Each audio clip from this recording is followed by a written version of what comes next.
Hi, I'm Katie O'Reilly and welcome to Katie's Food Carnival. We are going into season 6 and I'm kicking it off with healthy options. This season I'm taking you into the Carnival kitchen and I'm going to show you some of my real artistry, which is making sure that everyone, no matter what your healthy food choices and dietary selections are, eat a delicious meal. And that's my art form that I'm bringing to you. And join me in the Carnival kitchen. Let's kick it off now.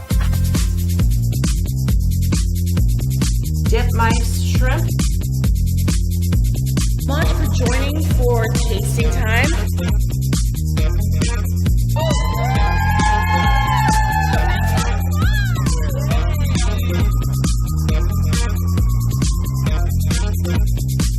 Hi, I'm Katie O'Reilly. Welcome to the Katie O Food Carnival. We're in the kitchen and we are cooking up some options.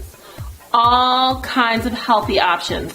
I promise that I'm going to take you on a journey so you know about your choices when you love a certain type of flavor, and that is power. So you can decide what you want to eat and not feel like you're missing out on a thing.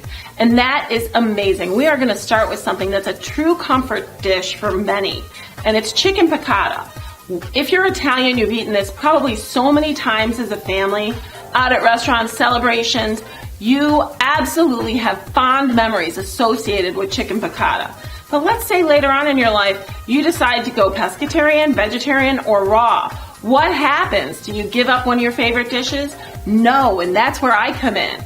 Chicken piccata, let's start there. It's a fabulous dish, still very healthy. Let me show you where we're gonna start making our chicken piccata. Hi, Katie O'Reilly at the Carnival Stove, cooking it up with you, chicken piccata. Right now, I've already started, but I'll back you up. I've got a little olive oil and a little bit of butter on a medium heat in my pan, and I've got my gorgeous chicken breast. What I'm gonna do, one of the tricks, let's head over here to this bowl of the egg wash, and I'm gonna show you how one of the tips and tricks is to add some minced garlic right into our egg wash. So we're gonna do that. That's gonna infuse a little bit of flavor without it being too aggressive. Now, for the dip, we are going to start this time with the egg wash and then go into our flour mixture. This is gonna cover completely. We're gonna brush up any excess and we're gonna put it right in our pan. Topping that with a little salt and pepper. You make sure everything's salt and pepper. Now you're seeing that I have one already that's been cooking, and look at this. This has been in here for about 3 minutes. We're flipping and getting that caramelized crust. That is going to be beautiful. If you want to cook these in advance and warm them later, that would be the temperature. Once it gets crispy, you take them out. It'll be a little bit raw inside, and if you're doing this for guests or doing it for dinner and you're getting a head start, you can stick that right in the oven at 400 for about 10 to 15 minutes, and you'll be cooking it up last minute all the way through. That's a great tip. So, this is our chicken piccata, starting off with the fried chicken. And the nice thing about that chicken piccata is that the way we've cooked it, it is moist and delicious. Every time. It's a fan favorite.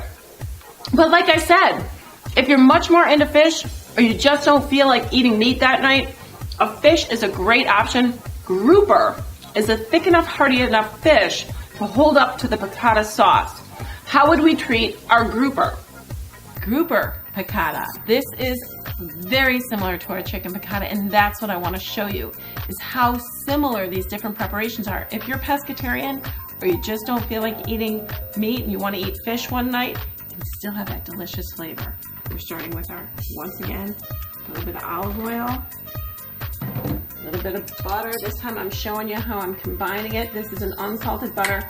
We only need about a quarter stick on this one. And that's gonna melt down. And while that's going, we're once again gonna do the egg wash with the flour. And same technique, add your garlic if you want to your egg wash to infuse a little subtle flavor into that fish. Look at this gorgeous, gorgeous, gorgeous piece that I have.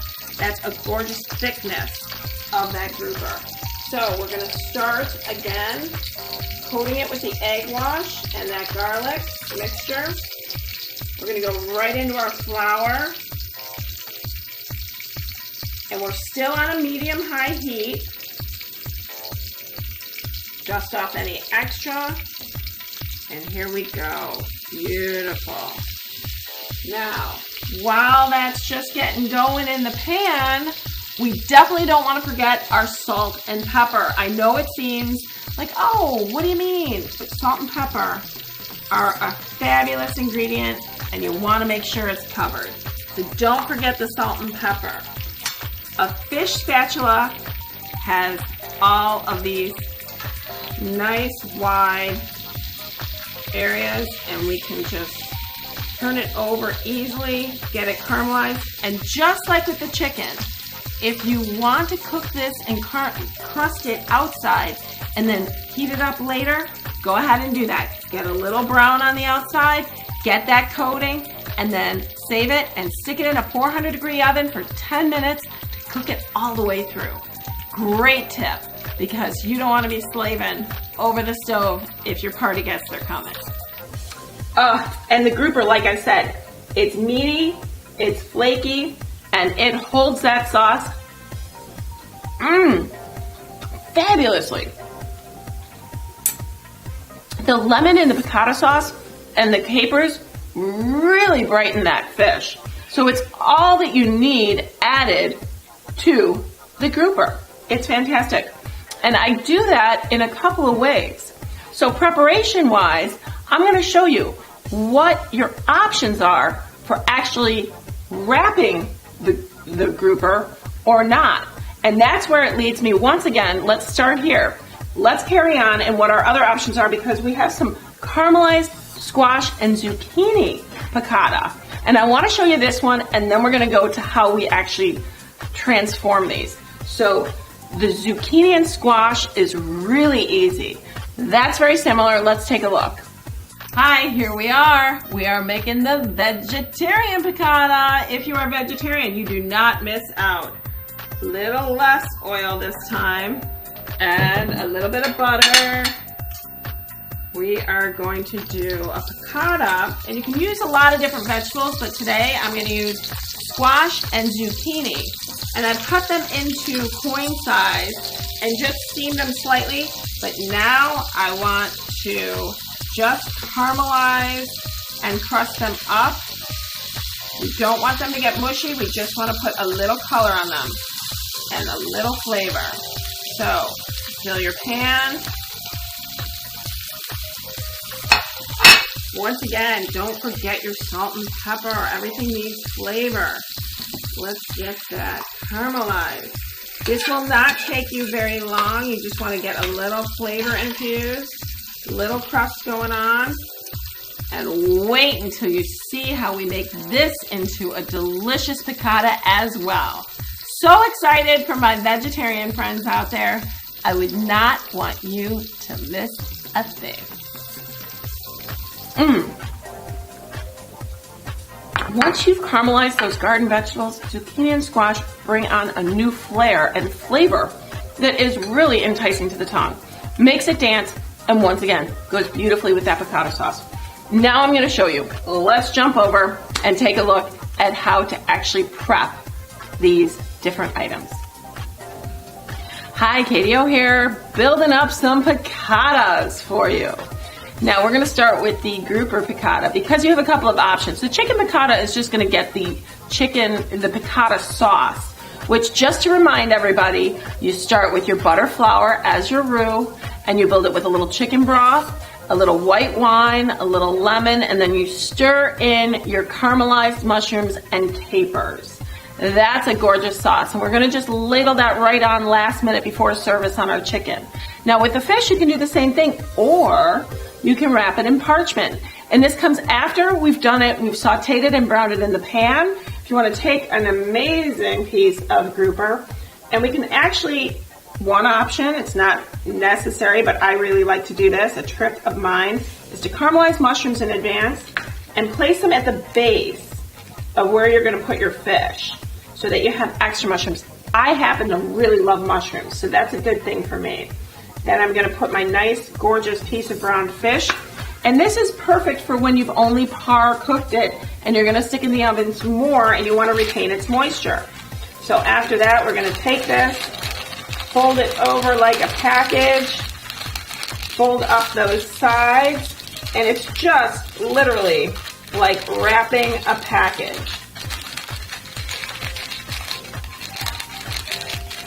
It is. I feel like it's Christmas time with my food. Or a birthday. This is perfect. And then when you put it on your pan, you can do that. And when you take it off, flip it over, voila. The amazingly caramelized squash and zucchini for our vegetarians, we can do the same thing. If you want to get a little extra mushroom, you get those in there at the base.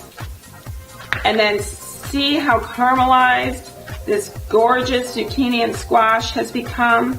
That's what we're going to place right in here. This is going to have great depth of flavor. I've added my salt and pepper. I've got it not too mushy, so it still has some toothsomeness. It's going to have texture and incredible flavor for our vegetarians. And again, the package will be wrapped. And this time, if you want to keep it simple, just tuck under. Another fun technique, okay? So we've got a couple ways there. Keep it simple.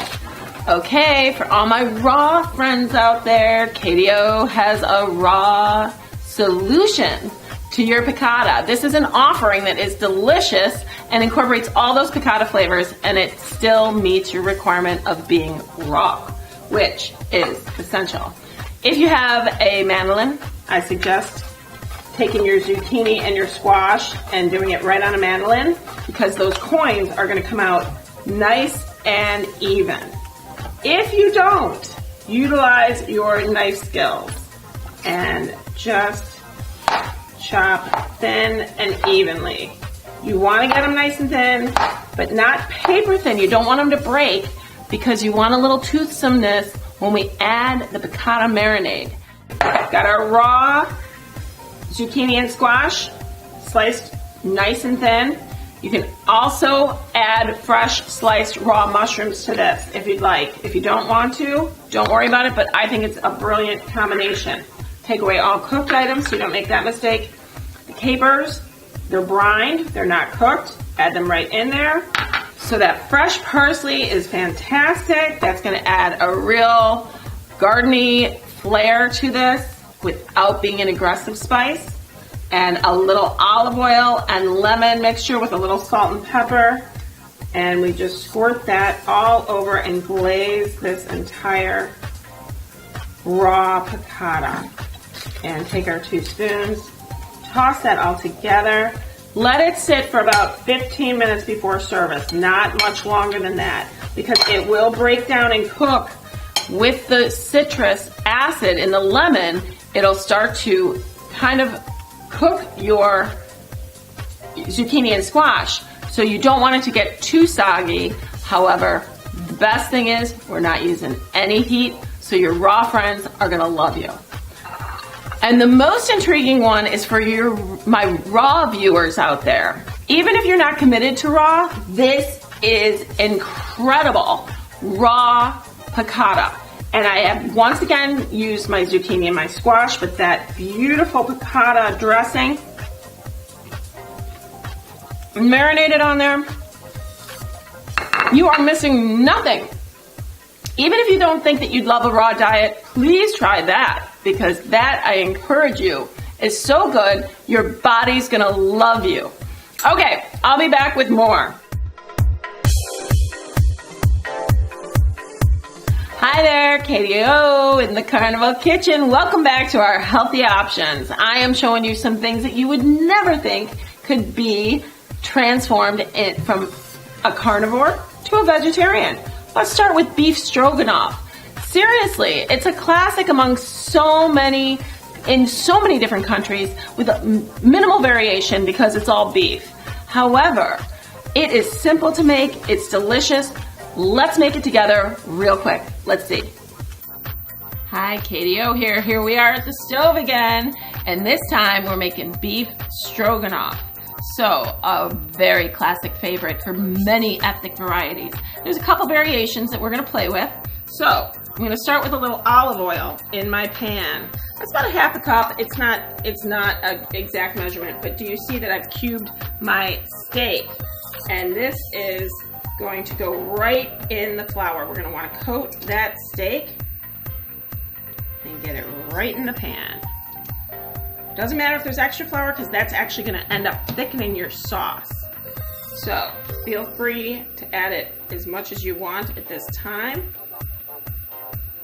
And let's get to sizzling, pan. Right? Okay, so I'm going to have to do a quick number on this one. So we'll get all this beef in here. You'll watch me saute it up a little bit. And then we're going to add, once it gets a little bit browned, we are going to add our onions to this mixture. Let me clear that aside. We're going to have some chopped onions. And let me show you this as well as that's kind of heating up. I've already sauteed up mushrooms with fresh herbs. And the herbs can be anything from thyme, oregano, parsley. You can even go dill at this point if you like the dill flair, because different countries have different spices that they like to see in their beef stroganoff. And one of the prominent ones is dill. So you're seeing that this is going to get nice and browned. I'm going to let that keep going and get coated. While this is getting covered and we're getting all that flour toasted in there and glazed over our beef, we are now going to add our onions because this is going to be a cooking process. This is not a quick dish, but making it is fairly easy, and then it cooks and steeps for a while. So I've got my stove at about medium-high heat, okay? So we're going at about 8 out of 10 on that heat level. You could go a little higher if you want. I just don't like things to burn. All right, so after this, we're gonna add those gorgeous mushrooms. Make sure at this point that you are definitely getting enough salt and pepper in here, because that becomes essential for each level of the ingredients to get enough seasoning, because that way each bite tastes perfect and delicious. Now we're gonna let this go for a while, then we're gonna add some beef broth to this, and let me do a little kitchen magic. So once we've added that beef broth, now this is a little high, this is going to be what our product is going to look like. And we don't want to boil it too much at this point, so I'm going to take it on half heat. Always remember, you can always, if your burner's too hot for something, put it only on halfway until it can cool it down a little bit. All right, now this is where your options come in. And this is what some people prefer and not prefer. A little sour cream can be stirred in for thickness. And also, you can add some of your fresh dill if you like. Perfect tips. I love to put this over egg noodles with a little dollop. I do like a little bit of dill in mine. And ever since childhood, this has been one of my favorites.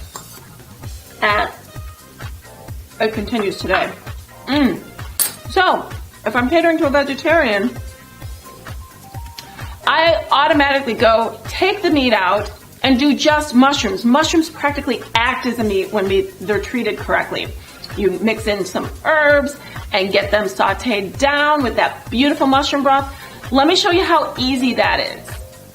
So beef stroganoff for you vegetarians turns into mushroom stroganoff, and it is equally delicious, and you are losing nothing.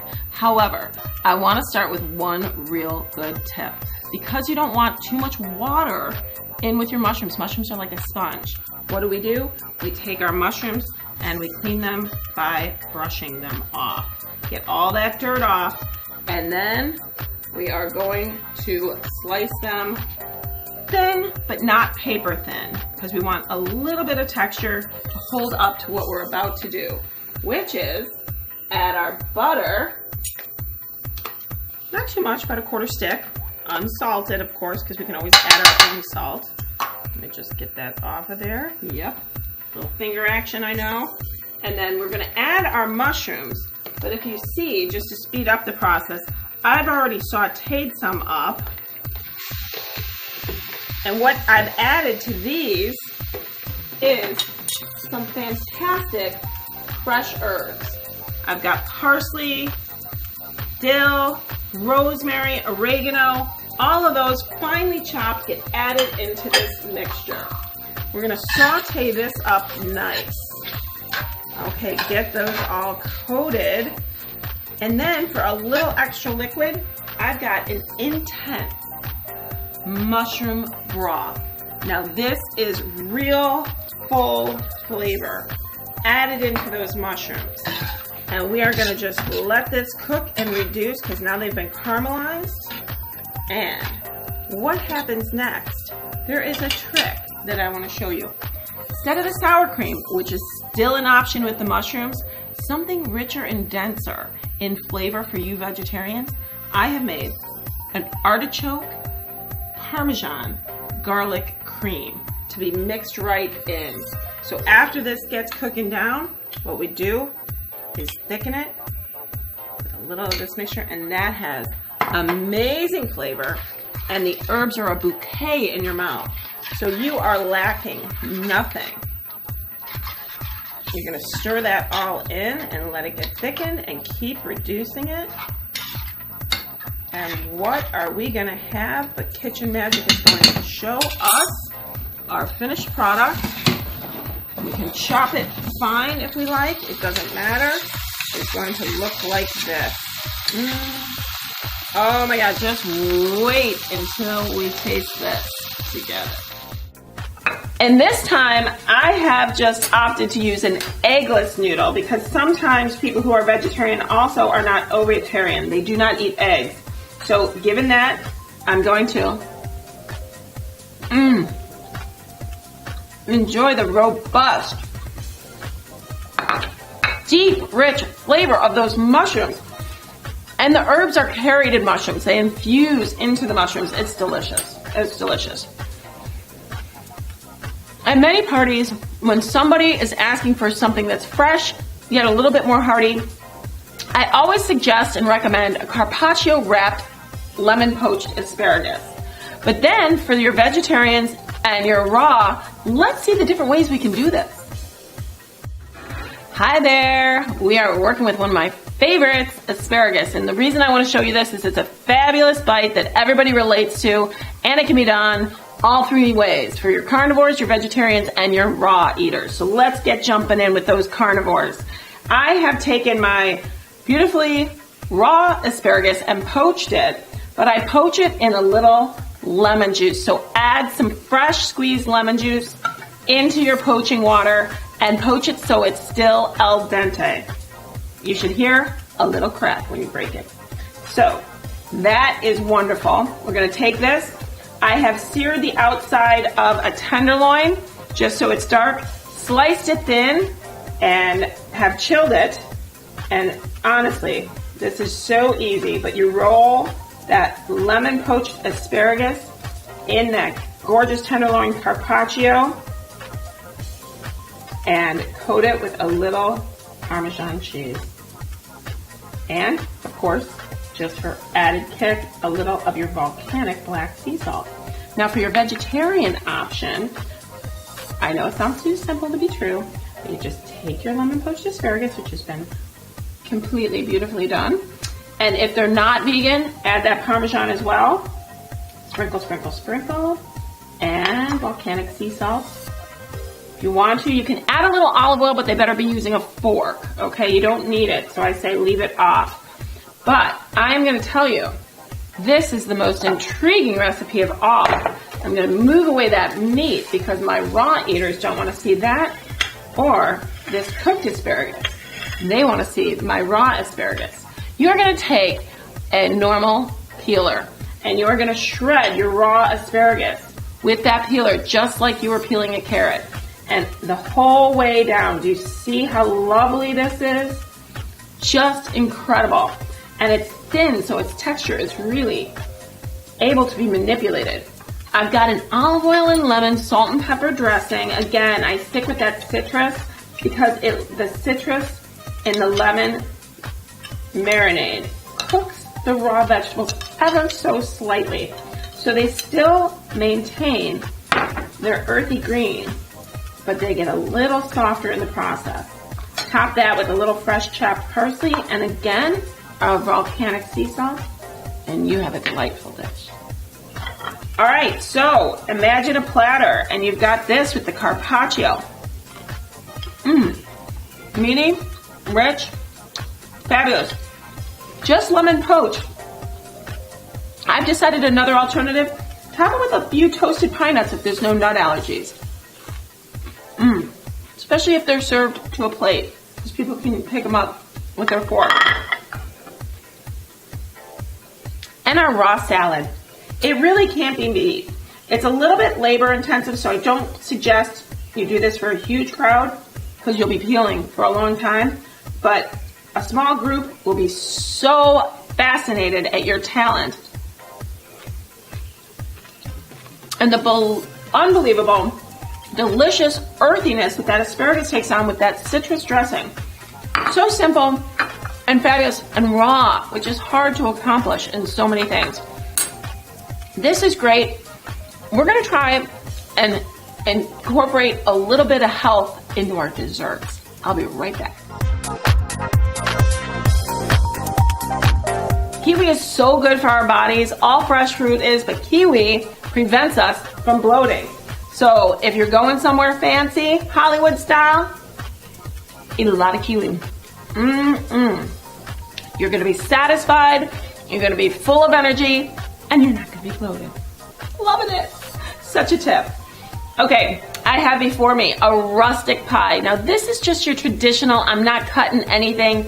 We've got a hand-formed pie that has been beautifully presented, chock full with peaches, nectarines, and blueberries. And then we're moving into a little more healthy option. I love a fruit pizza, and so do so many kids. It is something that makes people smile. It's got tons of varieties of fruit. Now, a traditional one is a sugar cookie crust made with a nice cream cheese frosting, sweetened with a little powdered sugar, and then your fruit and berries all laid out beautifully on top. This is our crust. It's never been cooked. It's mashed down, and it's made up of dates, raisins, chopped nuts of a type of a variety, probably a pecan, and we also have cocoa powder in there to make it chocolate. Delicious. This is topped with a coconut yogurt topping, frosting, and then top it with that luxurious fruit. And I'm going to tell you, there's so much natural sweetness in this crust, you don't miss a thing. It is chewy and yummy and chocolatey and fruity. And that fruit really adds so much to the texture. And last but not least, this beautiful presentation in front of me is paleo. And this is a coconut cream pie with a chocolate layer that's paleo. Made with almond flour. It's made with coconut milk, a little heavy cream, and you're gonna see that the whipped topping looks just like a coconut cream pie. And I want to show you the crust separately because it's really important that you see that visually we're really missing nothing. And I'm a huge fan of coconut cream pie.